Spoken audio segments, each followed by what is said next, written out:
Hey guys, don't worry, I'm here to help you to fix this problem with the step-by-step perfect solution. So let's begin. Click on Advanced Options, select Troubleshoot, then click on Advanced Options. Now select Command Prompt.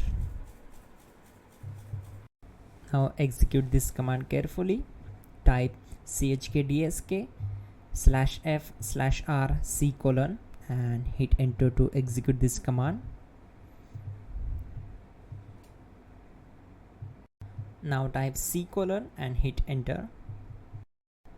Type cd space C / and hit enter to execute the command. Now execute this command. Type cd space Windows and simply hit enter. Now type cd system32 and hit enter.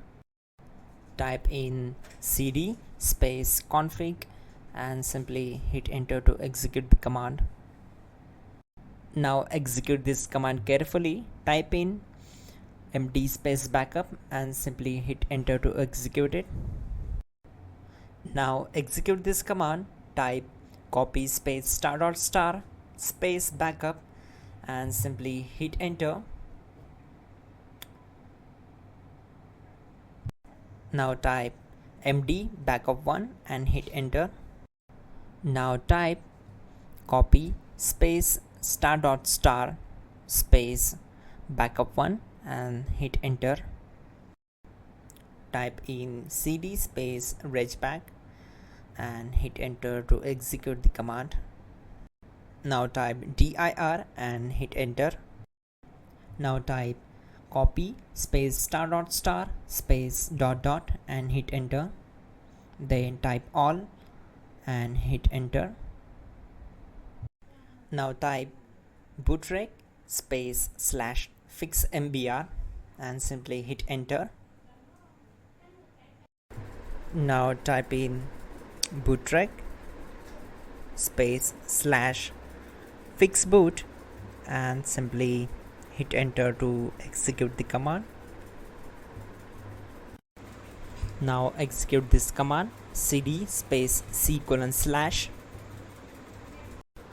Let's execute this command.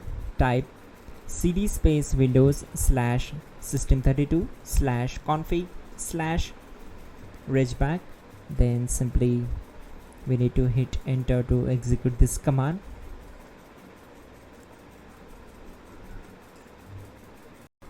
Now type this command bcdedit space /export space C /bcd backup and hit enter. Now type cd space C / and hit enter. Now type this md space boot and hit enter. Type cd space boot and hit enter. Now type md space bcd and simply hit enter to execute this command. Now type cd space C / and simply hit enter. Type attrib C / /boot /bcd -h -r-s and hit enter. Type in ren C : /boot /bcd bcd.old and simply hit enter to execute this command. Now execute this command. Type bootrec space /rebuild bcd and simply hit enter to execute this command. Now type exit and simply hit enter. Now click on continue. It will restart your system. So that's it guys, your problem is solved and you are good to go.